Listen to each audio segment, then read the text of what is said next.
Ito ang programang In. Ikaw naman. Isko at Iska, ikaw naman ang pakikinggan.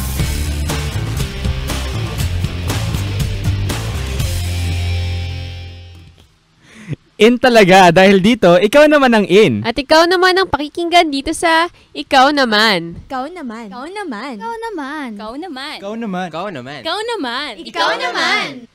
At kasama nyo ngayon si classmate K. At kasama niyo pa rin si classmate Jotham. Ayan, so good morning classmates. Last week ano bang napag-usapan natin? Last week na pag-usapan natin tungkol sa mga madidilim na yugto ng buhay natin. Dark times. Mga dark times. Gusto ko lang batiin si Robert Darroquelo. Anyway, baka nakikinig kasi siya, di ba?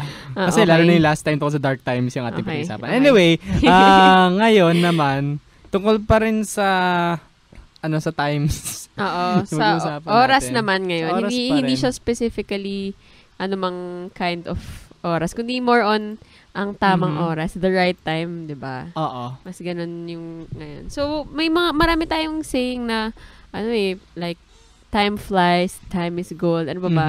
Ano ba kasi muna ang time sa tingin mo? Wow. Wow! Para specific question bigla.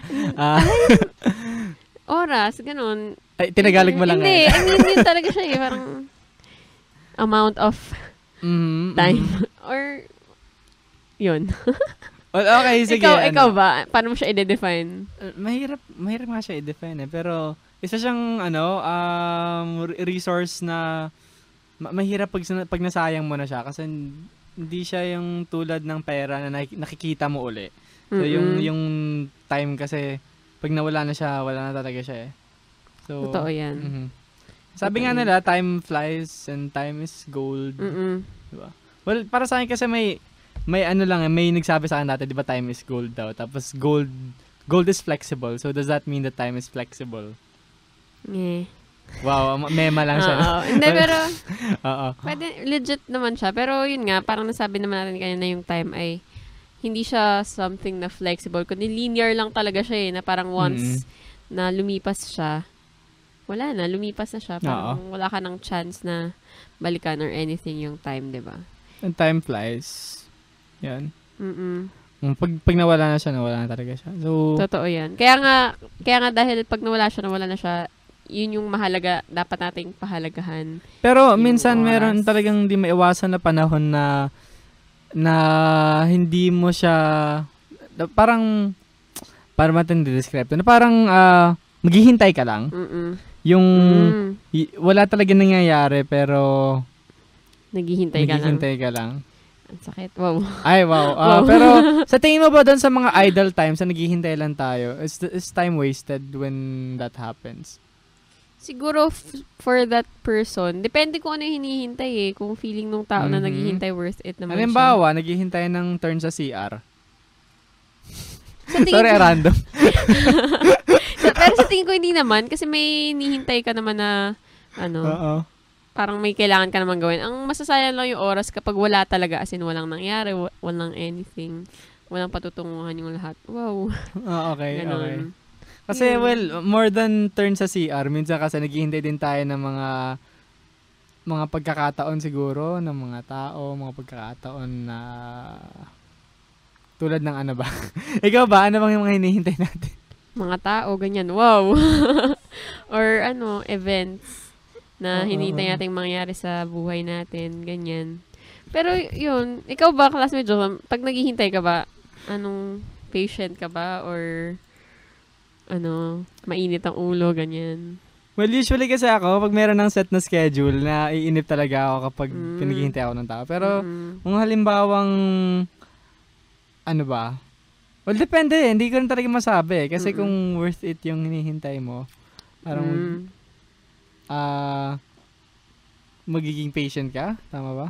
Totoo yan. Ako kasi, hindi talaga, impatient talaga akong tao. As in, most of the times, pag maghihintay ako, as in, ayoko naghihintay. Pero yun, may exceptions nga talaga na pag, worth it naman yung hinihintay mo na isang event or anything, diba? Or tao, ganyan. Wow. Pero yun, since, Since ito na nga, pinag-usapan natin yung paghihintay, ganyan. Usually kasi merong tinatawag ngayon mga tao na right time or tamang panahon. Totoo yan. Tapos yun yung iniintay ng mga tao. Pero ano ba kasi yung right time? Right time? Sa tingin ko, yung right time ay kapag yung situation ay okay. Parang lahat ng situation ay okay. Parang ganun. Yun yung right time. Kasi kung sinabing may right time, meron din siyempre ibig sabihin na merong wrong. Maling oras. Maling oras. May maling oras para gawin, parang para gawin to. Kunwari, kasi may specific time tayo na ginagawa para sa ibang bagay. Tapos parang siguro mali yung maling oras na hindi siya dapat ginawa or nangyari at specific time. Pero kasi alam mo yung minsan merong feeling na pakiramdam mo, ito na yung panahon, pero paano ba masasabi kung yun na ba talaga yung tamang panahon para sa isang bagay? So halimbawa, siguro yung favorite na topic ng mga tao, when is it the right time to commit yourself to a relationship maybe? Siguro, it's for hindi ko kaya sagutin yun. Ikaw ba? Mahirap eh. Mahirap sabihin eh. Pero ikaw, paano mo nalaman na yun na yung right time na mag-commit sa relationship? Paano ba? Hindi ko alam eh. Alam mo yung parang feel mo na lang ba siya? Ganun. I guess ganun. Parang malalaman mo naman na kapag right time na yun. Oo. Yun panahon na siya. At kailangan na. Oo. Mas doon mo siya. Parang na lang siya. Kailangan mo lang siya i-sense. Ganun. Hindi siya talaga may formula na kapag ito na, ganito na. Ito pero na kasi right it can be devastating kapag halimbawang the first place mali pala na sumuong na agad kayo doon tapos wala naman pala talaga. Yun. Wala tayong, parang try again next time. Wow. Ayun, saan pa ba, bukod sa pag-ibig, saan pa ba pwede i-apply yung right timing? Minsan, diba, kunwari magpapaalam sa magulang pag meron kang kailangan puntahan tapos tinatansya mo pa yung parents. Oo, yung paggaling lang kayong away tapos parang paano ba to? Diba parang maghihintay ka talaga ng timing kung kailan kailan mo sila kakausapin, diba? Kaya yun, kaya talaga minsan timing lang talaga siya kasi may times na kunwari sa magulang good mood sila, may times na masisense mo hindi. So parang kailangan mo lang sabayan yung timing, diba? Parang timing sa everything. At saka hindi na naman yung oras actually pati yung lugar kung saan siya mangyayari. Oo. Kasi minsan kahit right time, ganyan. Pag mali yung lugar, parang hindi din. Pero minsan talaga, may mga taong maswerte lang, or hindi ko alam kung maswerte ba yung tamang term, pero, di ba, na parang jackpot sila na right place, right time, right people. Siguro in another sense, yung napag-usapan natin yung timing, siguro yung pinakamababaw na pwede natin maisip na example dito is yung mga suspense na mga movies na syempre, napaka-crucial ng timing na, di ba? Hindi maging effective yung effect na gusto nilang iparating. Kung hindi nila inayos yung timing, kung kailan ba isa suspense or horror movies, kung kailan ba magpapakita yung mga dapat magpakita, ganyan, di ba? Para kung kalat lang siya, walang effect. So, ganun talaga kalaga yung timing, di ba? Whether it be sa movie, sa family, or di ba, sa ibang ganyan. Well, meron kasing mga tao na pagdating dito sa concept ng timing, meron mga sinasabi nila na in a rather passive way na sabi na pag meant to be daw, darating daw. Or yung iba na active, more on active yung outlook nila na hahanapin mo yung... Ikaw ba? Ano yung tingin mo? Sa tingin ko medyo balance siya between the two na pag meant to be, darating yan. Pero hindi ikaw yung hihintayin mo na lang siya. Kailangan may gawin ka din, mag-effort ka din na ma-achieve mo yung kung ano man yung hinihintay mo. Ganun. Balance siya eh. Hindi siya one way, hindi siya yung isa lang or yung isa lang. Maybe there are times din talaga na maghihintay ka lang talaga. Well, pero i-note natin na the universe don't let things fall easily on our laps, diba? Na sobrang accessible. Nabasa ko sa isang somewhere actually yon na sometimes yung mga bagay na hinihintay natin, hindi siya directly nahulog dun sa lap natin. Minsan, kailangan mo siyang pulutin. Minsan kailangan mo siyang pulutin from somewhere within the vicinity. So, you still need to put some effort in it. Natatayo ka, tapos pupulutin mo siya. Yeah. Totoo yan. At, so, yan, dahil pinag-usapan na nga natin itong oras, ganyan. Isang magandang pampalipas oras. Oo. Wow. Yung pagsusulat, ganyan. Siyempre, kaya naman kung kaya may mga naisulat na at kaya may talento sa pagsulat ng mga tula, maikling kwento, essay, radio Now is the right time Tama. to submit your works to us.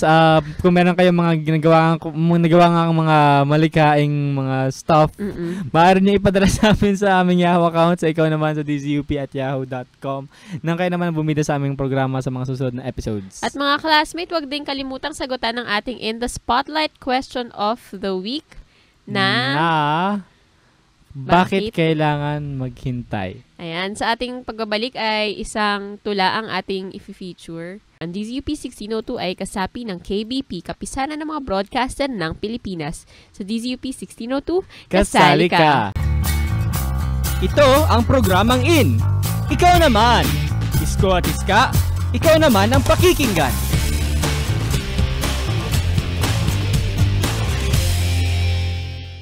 At nagbabalik ang Ikaw naman. Nandito pa rin yung classmate Jotham. At kasama nyo pa rin si classmate K. Ayan, so kanina nga pinag-usapan natin yung right time at right timing, diba? So ngayon, isang tula naman na related syempre dun sa pinag-uusapan natin, yung i-feature natin ngayon. So ito ay sinulat ni classmate Dara Donabel Lu. At ito ang kanyang tulang True Love Sometimes.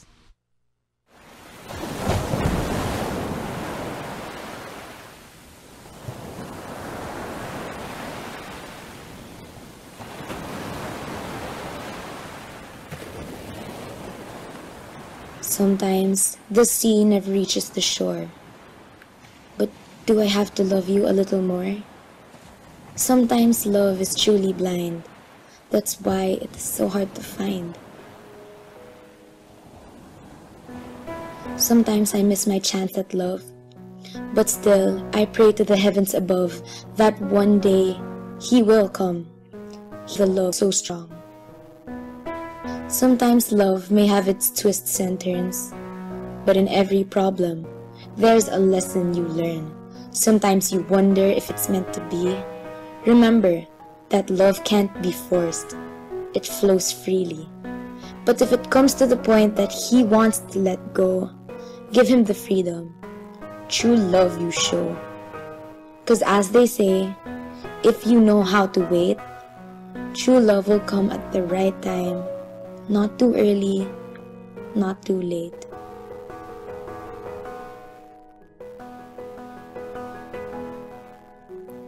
True Love Sometimes by Dara Donabel Lu.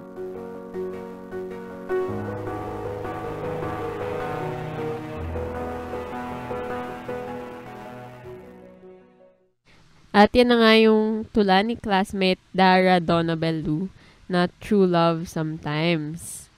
Ayan. So, yung tula niya ay tungkol sa paghihintay para sa kanyang true love. So, kung si classmate, yung persona ay, ang hinihintay niya ay true love. Ikaw ba, classmate Joseph? Ano yung pinakamatagal mo nang hinihintay?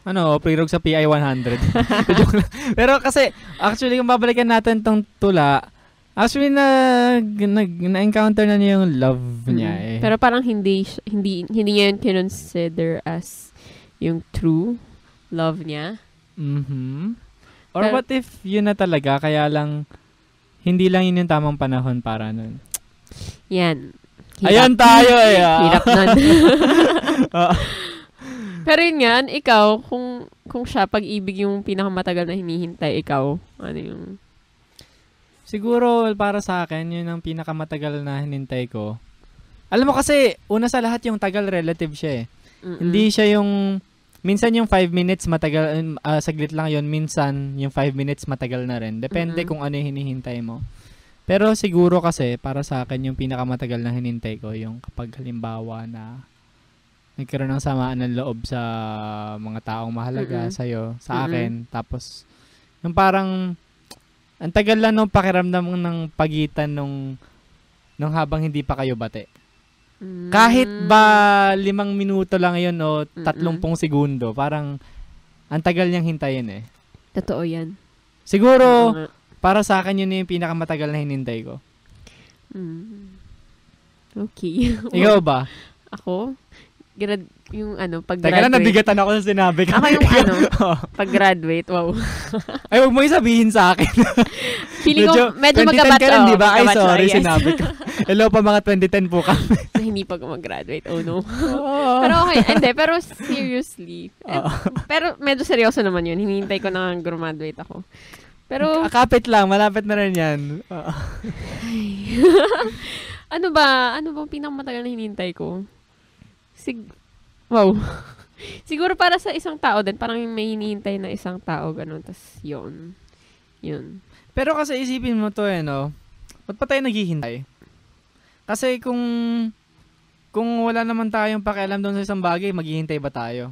Kung hindi naman mahalaga sa atin, maghihintay ba tayo? Totoo, yun nga.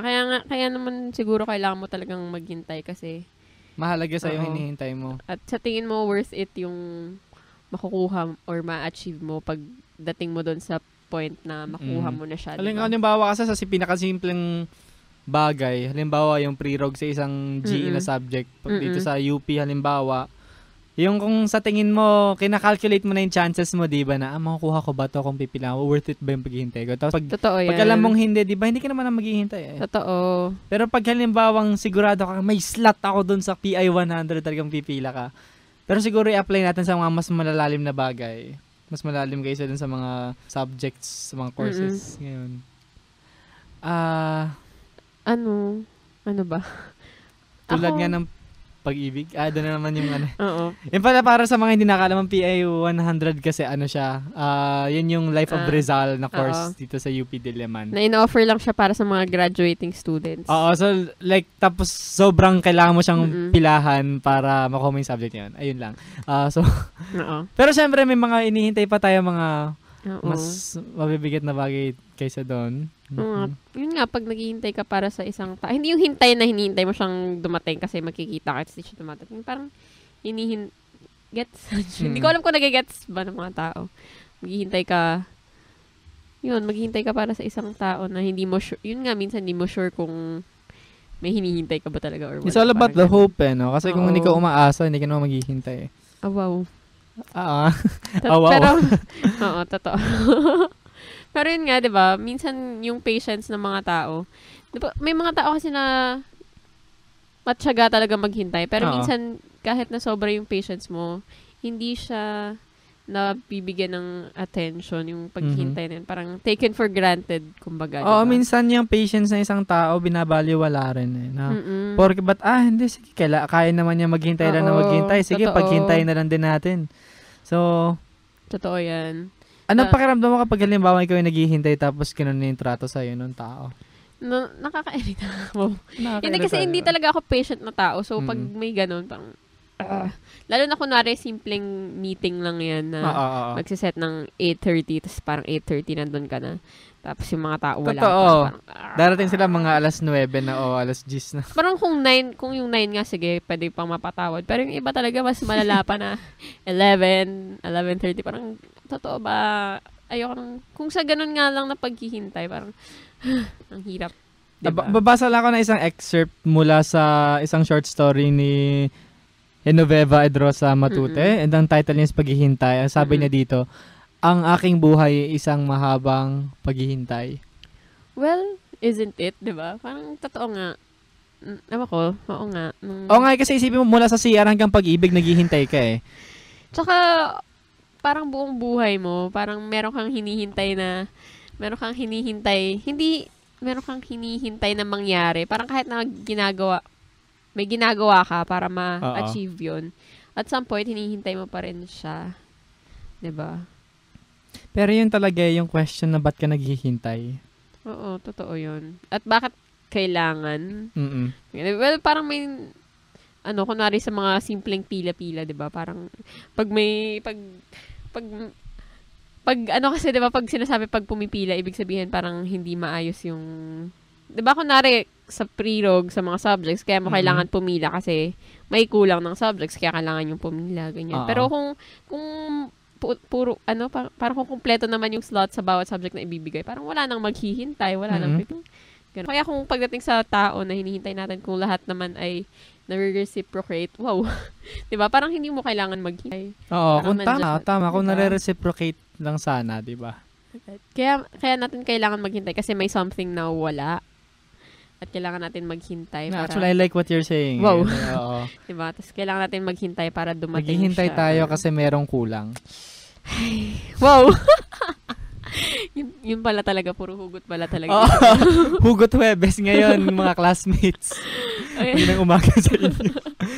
Yun, diba? Tapos, yun, bumalik naman tayo dun sa tula na pinag-usapan natin kanina. Na parang, yun nga, dun sa tula, isang indicator na natural lang yung flow nung, isang indicator na natural lang yung flow nung events ay, parang wala kang pinipilit, ganun. Hindi siya, walang pilit, diba?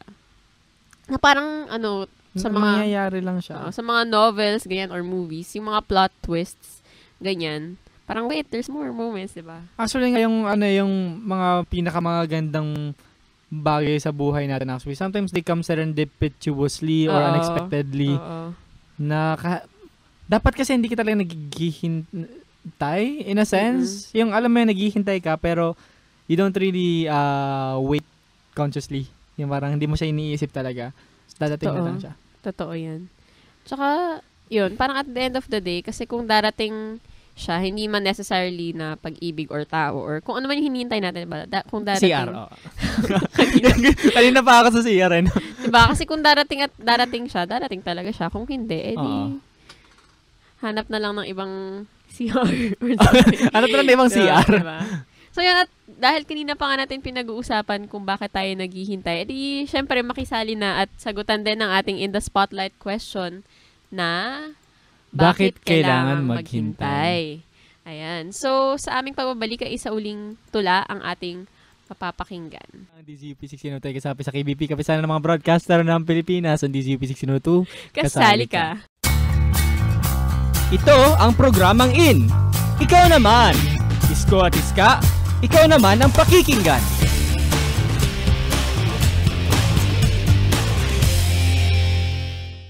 At nagbabalik ang Ikaw Naman. Kasama niyo pa rin si Classmate K. At kasama niyo pa rin si Classmate Jotham. At ngayon ay mapapakinggan natin ang isa pang tula na i-feature natin sa umagang ito. Gawa siya ni Classmate Mark Joseph Cancino at ang title niya ay Magical Words.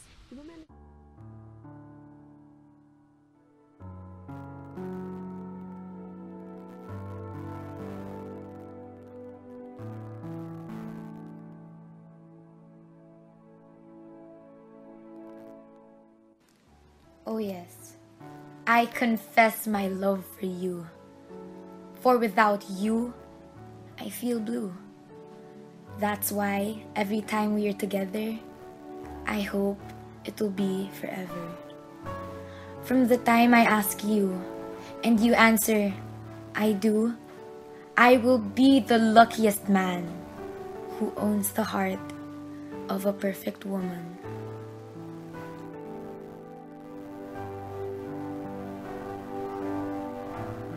Magical Words by Mark Joseph Cancino.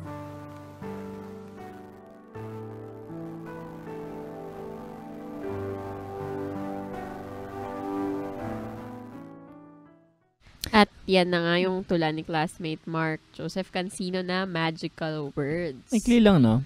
Oo. It's very short but sweet.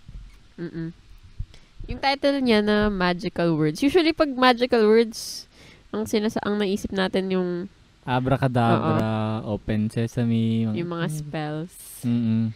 Ganyan. Pero yung yung ano niya dito, yung magical words na tinutukoy niya dito ay hindi siya para sa isang spell or something, kundi ayun, para sa parang yung I do or I love you, parang ganun yung tinutukoy niya. Actually, diba? sabi nung author mismo, ni Classmate Mark Cancino, na sinulat daw niya after watching a chick flick daw. So, maybe it was the proposal. Well, pero sabi daw niya, he realized then that the simple words na I do, they're very magical. As in, morphosyntactically, wow, bigla nag-linguistics eh, no? Pero yung I at saka do, parang individually, they're very neutral words eh. Pero, when you place them together, parang nagkakaroon siya ng kakaibang something, di ba? Parang magic. Do I? Joke lang. Do I? Do I? Actually, oo. Iba rin yung ibig sabihin ng do I eh. Ano? Pero yun nga, pag I do nga siya, parang iba yung dating niya compared sa I lang at sa do lang. Anyway, again, quoting classmate Mark Cancino, the author, it may be taken as possessing the person of your desire, but it also may be a sign that you're willing to spend the rest of your life to someone. Looking back now, I guess the poem is sexist daw kasi actually kasi yung nabanggit niya sa dulo na I'll be the luckiest man who owns the luckiest woman. Pero yun nga, this is also not just limited in the context of marriage, but the choice of giving your single life to a life as a couple. Ganda pala nung gusto niyang So I guess what he tries to say is medyo matagal na nang nasulat nito kasi hindi pa niya naisip yung tungkol sa heterosexuality nung poem sa gusto ko Mandulo. yung last part niya na parang clear niya na hindi naman siya for male-female relationships, diba? Kundi parang para sa lahat ng magko-commit ng life nila as a couple, diba? Tapos yun dun nga, yung persona nung tula, diba? May peg na parang 3 words, 8 letters. Rock na ito. Yun pala, hindi yung rock na ito. I love you, diba? Parang kailan mo ba dapat sabihin? Dahil pinag-usapan nga ito yung right timing kanina pa, di ba? Parang kailan mo ba sasabihin yung 3 words, 8 letters na yun na hindi rock na ito, kundi yung I love you, di ba? Well, yung confessions nga. Diba? Let's talk about confessions. Hindi lang about love, as in, confessions in general. Parang pag mag-out sa magulang. Ganon. Siguro kasama diba? na rin yun.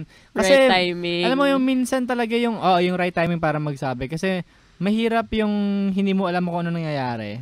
Diba? Totoo yan. So, kailangan nating talagang sabihin explicitly to confess kung ano bang meron. Oo, totoo. Kasi, feelings man yan or whatever. Kasi kung yung feelings mo man or mag-out or anything, parang ikaw na magko-confess, ay ikaw ay naghihintay ng kung ano ba yung magiging reaction, ano yung magiging tugon ng mga tao, 'di ba? So para hindi ka na lang nagsi-speculate na nag-overthink minsan na ano ba? Parang tapusin na natin 'to, parang sabihin mo na, 'di ba? Parang, so, yun nga.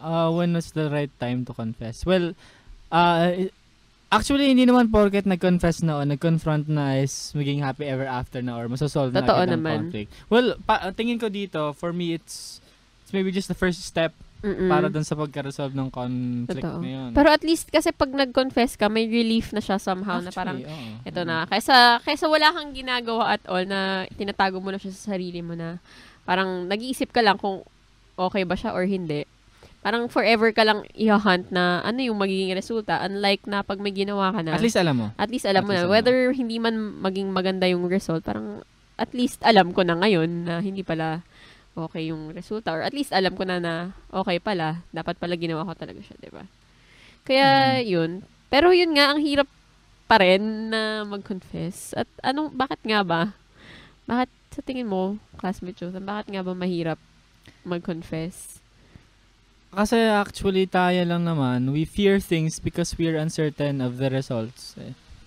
Actually, yung parang nabasa ko minsan na we're actually not afraid of falling. As in, yung literal na falling, We're afraid of hitting the ground. We're afraid of what will happen next. So siguro ganun din sa confession na you're actually giving yourself a way to fall freely, quote-unquote, figuratively. Pero hindi mo alam kung saan ka babagsak. So, you're afraid of what can possibly happen next after you confess. Siguro, yun yung nagpapahirap doon. Totoo. Pero, yun nga, katulad ng nasabi kanina, parang hindi natin alam kung ano ba talaga yung mangyayari unless mag-take ka ng step. At yung first step na kailangan talaga kadalasan ay sabihin na siya, di ba? Parang may saying na the truth will set you free. Kahit na masakit siya, at least free ka, ganun. At dun sa case naman ni persona, dun sa tula, 'di ba? Parang yung forever yung nakasalalay doon. Parang it's either they will be together forever or parang stay the same or the same meaning wala silang anything forever, 'di ba? So, yun yung isa din yun sa mahalagang parang pag ginawa ko ba to, anong mangyayari in the future? Parang yun yung madalas iniisip ng mga tao, di ba? We always think about the things that we invest in, including our emotions. At dun sa case ni Persona, di ba, parang mag-confess man siya or ng feelings niya or hindi, di ba? Parang, ano pa rin, maghihintay pa rin siya. Or either forever siyang maghihintay or forever siyang magiging masaya. Parang ganun, di ba? Tapos yun, sa previous material din, dun sa naunang tula kanina, di ba? Parang, sa paghihintay. di ba? Parang siya din, naghihintay din siya. Para naman dun sa tamang tao or tamang pag-ibig na dadating sa kanya, di ba?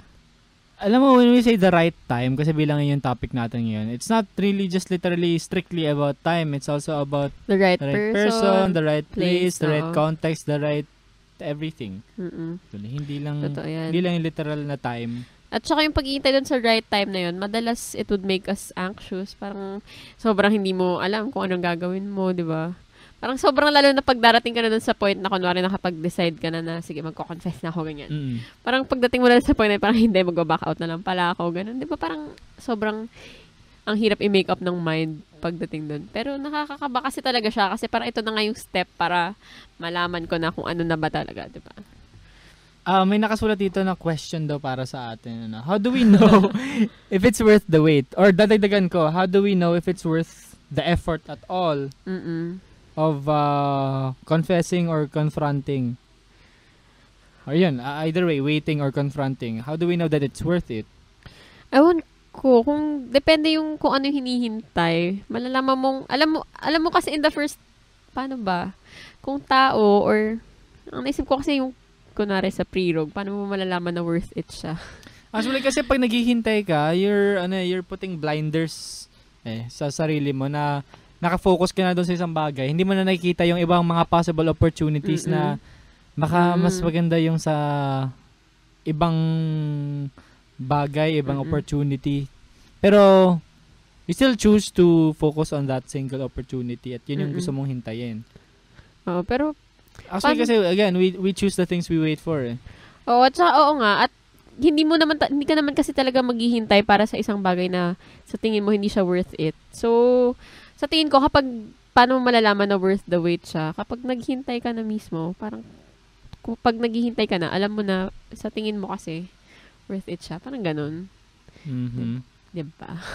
Tapos yun nga, yung perfect time na sinasabi ay, crucial talaga siya. Kasi dahil nga kasi sinasabi natin na linear lang naman yung oras, it will pass, 'di ba? Pag dumaan na yung perfect time na yun, parang it's either you hit it or you miss it, 'di ba?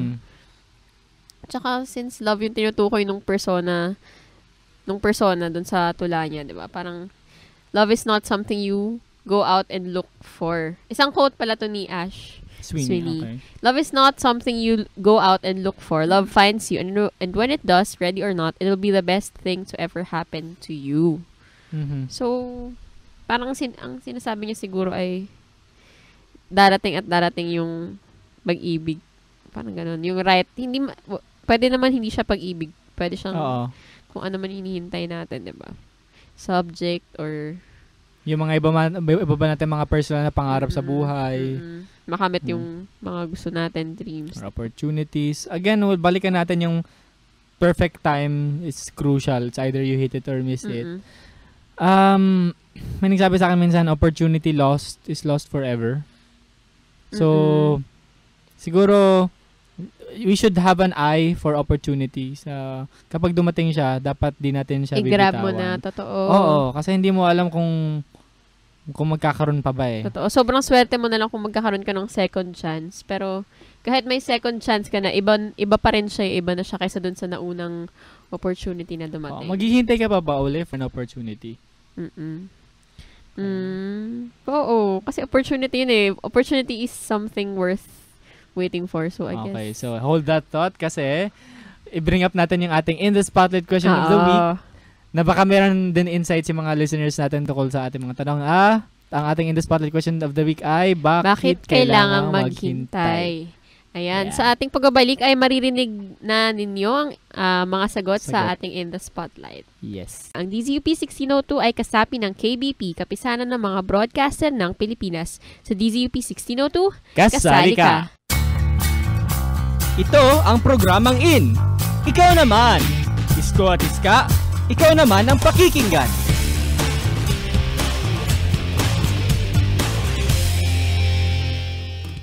Welcome back mga classmates, kayo pa rin na nakikinig sa Ikaw Naman. Kung saan kayo ang bida at pakikinggan. Nandito pa rin si classmate Jotham. At kasama niyo pa rin si classmate K. At ito na ang ating In the Spotlight. In the Spotlight.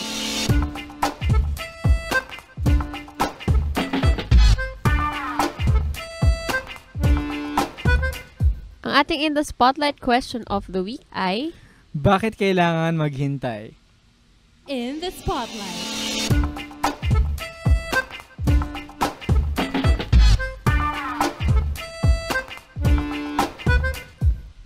Sabi ni classmate Joshua Reginald Luzon, good things come to those who wait, my love. Wink. Mm. Okay. In the Spotlight.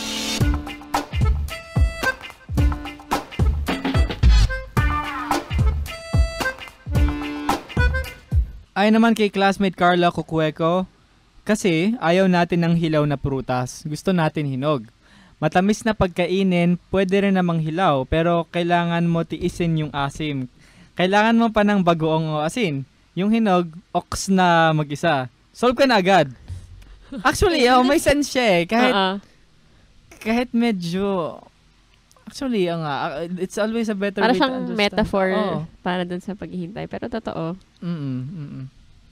In the Spotlight.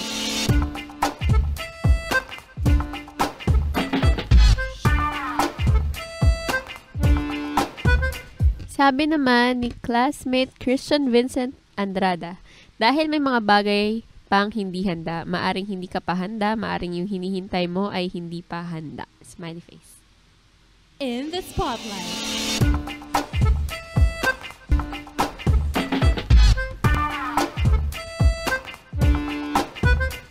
Sabi naman ni classmate Carla Garcia, kailangan maghintay kasi masasayang lang ang mga bagay kahit na tama kung sa maling timing naman ginawa. In the Spotlight.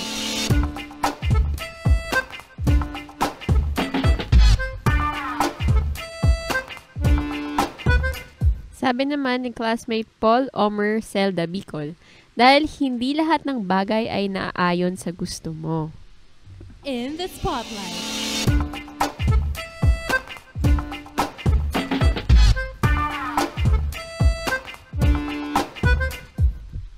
Ayon naman kay classmate Robert James Daroque, para maging sigurado ka sa gagawin mo at maging handa sa mga consequences. In the Spotlight.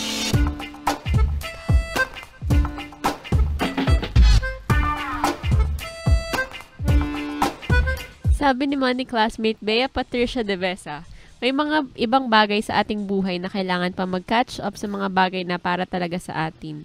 Pag nangyari yon, mas matamis yung bunga ng paghihintay. In the Spotlight.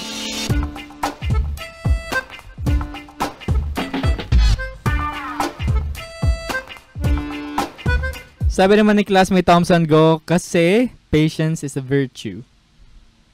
In the Spotlight.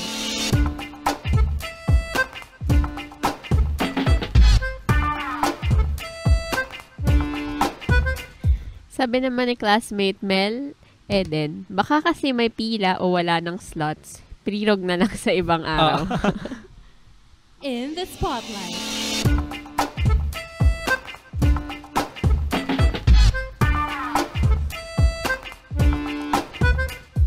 Sabi naman ni classmate Christine Gisalva, kasi darating rin ang panahon mo balang araw. In the Spotlight.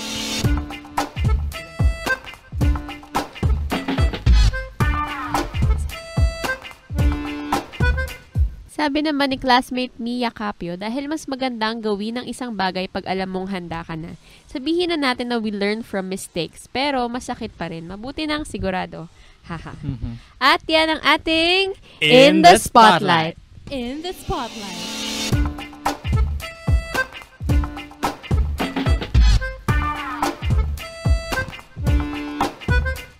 Ikaw, classmate Jotham, bakit sa tingin mo kailangang maghintay? Actually, gusto ko yung sagot ni classmate Carla Cucueco eh, yung tungkol sa prutas. Yung, ayun nga kasi, magkaiba yung bagay na hinog at saka hilaw na. Yung kapag hinog, actually, in place ng paghihintay, may iba ka pang mga kailangan gawin. May hilaw pala. Pag hilaw, may mga kailangan pang gawin para makompensate dun sa pagiging hilaw niya. Pero siguro, ba't ba kailangan maghintay? Well, aside from the fruit metaphor. Kasi nga, buntong hininga talaga. Kasi yun nga, mahirap pag,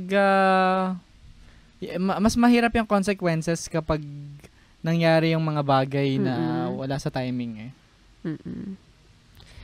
Siguro kung i-relate ko sa music, parang kapag meron lang, halimbawa sa isang choir o sa isang orchestra, may isa lang malinsad sa timing, maririnig yun, tapos masisira na yung buong pyesa.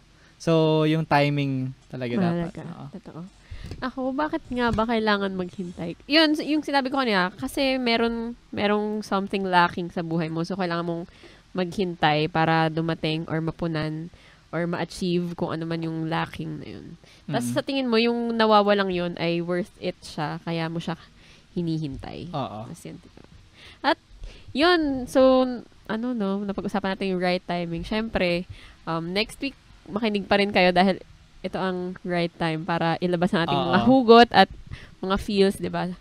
At syempre bukas, ang Student YO Universe, 10 to 11 a.m. Hatid pa rin ng DZUP Radio Circle, the only org that goes on air. Ayan, at yan mga classmates, isang episode naman ng Ikaw Naman ang inyong napakinggan. Samahan nyo kami muli sa susunod na linggo kung saan bibida ang isang panibagong classmate. Muli, ito ang inyong classmate na si Jotham. At ako naman si classmate Kay. Hanggang sa susunod na linggo, dito lang sa programa kung saan kayo ang in at kayo ang pakikinggan. Ikaw naman! Ito ang programang in. Ikaw naman! Isko at Iska, ikaw naman ang pakikinggan.